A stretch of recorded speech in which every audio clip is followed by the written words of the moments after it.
તો હેલો મિત્રો, તમને ખબર પડી જ ગઈ હશે કે ભાઈ આજનો વિડીયો શેનો છે. થંબનેલ જોઈ અને તમને ખબર પડી જ ગઈ હશે.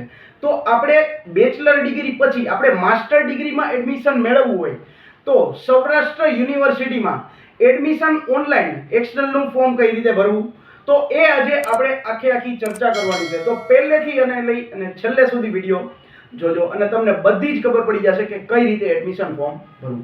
તો ચાલો વિડીયો ચાલુ કરીએ. તો hello dear students, welcome back to our channel.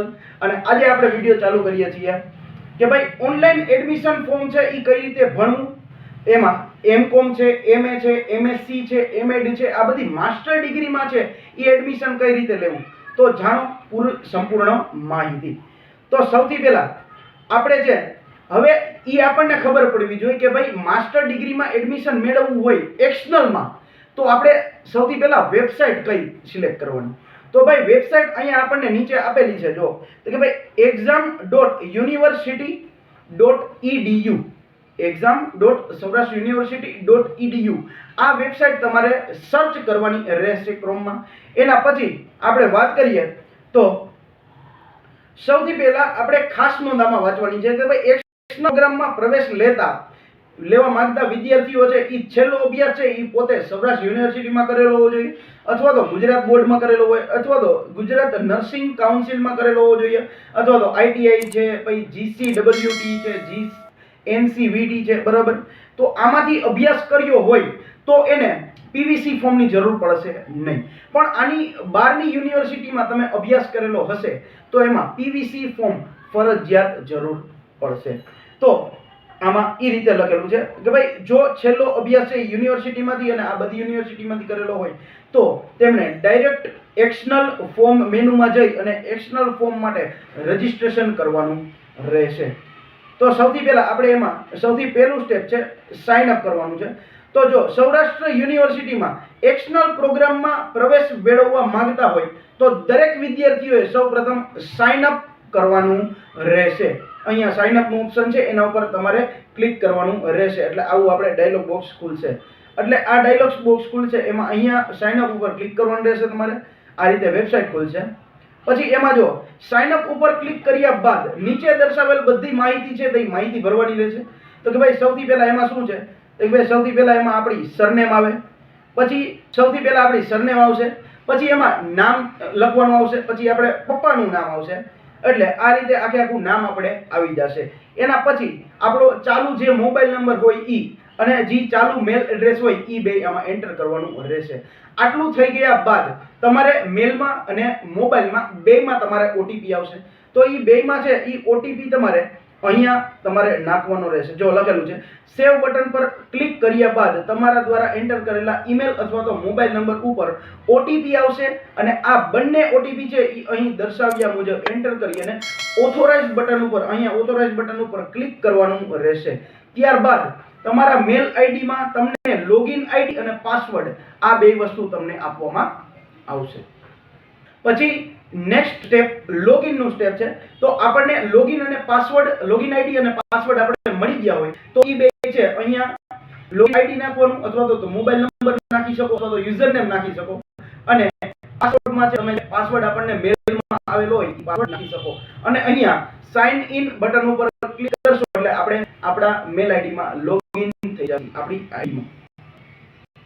વાત કરીએ તો લોગિન કર્યા પછી નીચે દર્શાવ્યા પ્રમાણે આપણે જરૂરી વિગતો છે એ બધી વિગતો છે એ વાંચી લેવાની છે સારી રીતે. અને વાંચી લીધા બાદ અહીંયા સાઈડમાં આપણને એક્સટર્નલ બટન આપેલું છે. એક્સટર્નલ બટન ઉપર ક્લિક કરી અને એમાં ફોર્મ ક્લિક કરવાનું રહેશે. તો અહીંયા સ્ટેપ નંબર 3 માં એક્સટર્નલ ફોર્મ એટલે અહીંયા એક્સટર્નલ ફોર્મ ઉપર ક્લિક કરવાનું રહેશે. હવે તમારે જો પોસ્ટ ગ્રેજ્યુએશનમાં તમારે એડમિશન મેળવવું હોય તો પીજી અને અંડર ગ્રેજ્યુએટમાં એડમિશન મેળવવું હોય તો તમારે યુજી ઉપર ક્લિક કરવાનું રહેશે. તો અહીંયા વાત કરીએ કે ભાઈ પીઈસી રજીસ્ટ્રેશન કરેલું હોય તો પીઈસી નંબરથી તમારે તમારી ડોક્યુમેન્ટ છે અથવા તો તમારા જે નામ છે એ સર્ચ કરવાનું રહેશે. અને જો તમે સૌરાષ્ટ્ર યુનિવર્સિટીના જ વિદ્યાર્થી હોય એટલે ભાઈ તમે આગલી ડિગ્રી છે એ સૌરાષ્ટ્ર યુનિવર્સિટીમાં જ લીધેલી હોય તો તમે તમારો એનરોલમેન્ટ નંબર નાખી અને પણ તમારું નામ છે એ સર્ચ કરી શકો છો. જો એનરોલમેન્ટ નંબરથી તમારો ડેટા ફેચ ના થાય તો તમારે બધી જ વિગતો છે એ જાતે એડ કરવી પડશે, જાતે તમારે ભરવી પડશે. જે વિદ્યાર્થીએ છેલ્લો અભ્યાસ છે એ અન્ય યુનિવર્સિટીમાંથી કરેલો છે તેમને ફરજિયાત પીઈસી ની ડિટેલ છે એ સર્ચ કરવાની રહેશે. પીઈસી ડિટેલ અથવા તો પીઈસી નંબર આપણી પાસે હોય તો એ આપણે નાખી તો ડાયરેક્ટ આપણી બધી ડિટેલ આવી જાય. સર્ચ કર્યા પછી હવે ફોર્મ ઓપન થાય તેમાં ડિટેલ ભરવાની રહેશે. જો તમારો ડેટા છે એ સિસ્ટમમાં અવેલેબલ હશે તો તમારું નામ અને અભ્યાસની વિગતો છે એ ફેચ થઈ જશે. એટલે ભાઈ જો એમાં કન્ટ્રી લખેલું છે, પછી સ્ટેટ લખેલું છે, કે ભાઈ ડિસ્ટ્રિક્ટ લખેલું છે, તાલુકો લખેલું છે, પછી તમારું જે તે એડ્રેસ છે એ એડ્રેસ બધી જ વિગત છે અહીંયા શો થઈ જશે. પછી એમાં નીચે છે લાસ્ટ એક્ઝામ, તો કે ભાઈ અહીં વિદ્યાર્થીએ પોતાના છેલ્લા અભ્યાસની વિગતો એડ કરવાની છે. તમે છેલ્લી કઈ યુનિવર્સિટીમાં અભ્યાસ કર્યો, બીકોમ કર્યું હોય અથવા તો બીએસસી કર્યું હોય અથવા તો બીએ કર્યું હોય, પણ કઈ યુનિવર્સિટીમાંથી કર્યું એ યુનિવર્સિટી અને બધી જ વસ્તુ છે એ ડેટા અહીંયા ફિલ કરવાનો રહેશે.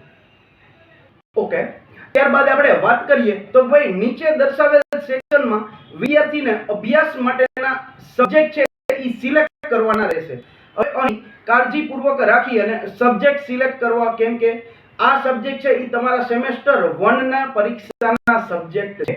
હવે અહીંયા તમે સબ્જેક્ટ સિલેક્ટ કરો ને એટલે તમારે સરખી રીતના સબ્જેક્ટ સિલેક્ટ કરવાના. શું કામ? કારણ કે તમે એક્ઝામ 1 આપશો, સેમેસ્ટર 1 ની પરીક્ષા આપો, એમાં આ તમે જે સિલેક્ટ કરેલા હશે એની જ તમે પરીક્ષા આપી શકશો, બીજા એકની પરીક્ષા આપી શકશો નહીં.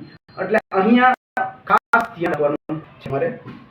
કમ્પલસરી વિષયો છે એ ઓટોમેટિક સિલેક્ટેડ કરેલા આવશે અને ઇલેક્ટિવ વિષયોમાંથી તમારે સિલેક્ટ કરવાના રહેશે. અને આ વિષયો છે એ ડિસ્પ્લે મેઇન સબ્જેક્ટ કરતા, મેઇન સબ્જેક્ટ પર ક્લિક કરતા નીચે તમામ સબ્જેક્ટ છે એ ડિસ્પ્લે જશે અને જેમાંથી યોગ્ય સબ્જેક્ટ સિલેક્ટ કરી શકશો અને તમે સિલેક્ટ કરેલા વિષયોનું લિસ્ટ બાજુના ટેબલમાં તમે નીચે પ્રમાણે દર્શાવી અને જોઈ શકશો. અને અહીંયા જો આપણને આપેલું છે બધાય છે એમ નામ આપેલા છે તો કે ભાઈ આટલા સબ્જેક્ટ છે કમ્પલસરી છે અને ઇલેક્ટિવ સબ્જેક્ટ છે તમારે એક ખાલી છે તો એ તમારે સિલેક્ટ કરવાનું રહેશે.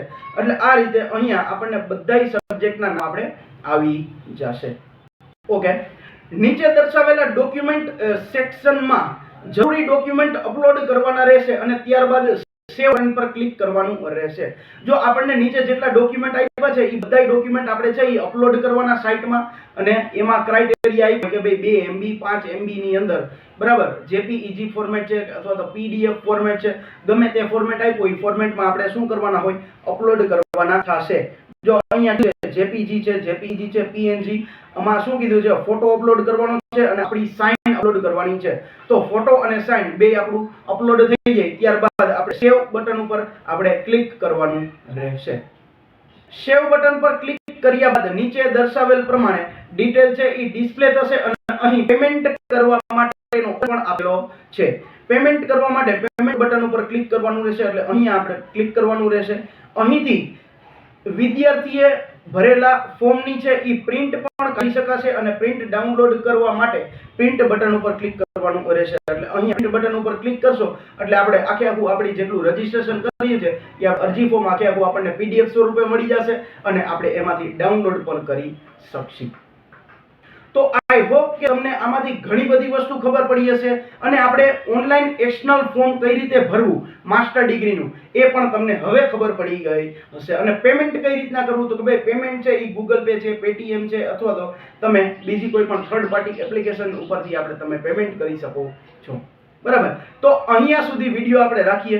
હવે આ વિડીયો જો તમને સારો લાગ્યો હોય તો વિડીયોને લાઈક કરી દેજો, ચેનલને સબસ્ક્રાઇબ કરી દેજો અને તમારા કોઈ પણ જે ગ્રેજ્યુએશન કરેલું હોય અને જેને માસ્ટર ડિગ્રીમાં એડમિશન મેળવવાનું હોય પણ એક્સટર્નલમાં, તો એવા વિદ્યાર્થીઓને તમે અહીંયા શેર કરી દેશો. તો હવે આ વિડીયો મને ગમ્યો હોય અને તો આપણી ચેનલ સાથે જોડાયેલા રહેજો. બાકી આપણે આવા કંઈક નવા ટોપિકમાં આપણે વિડીયો લઈ આવતા રહેશું. ત્યાં સુધી થેન્ક યુ.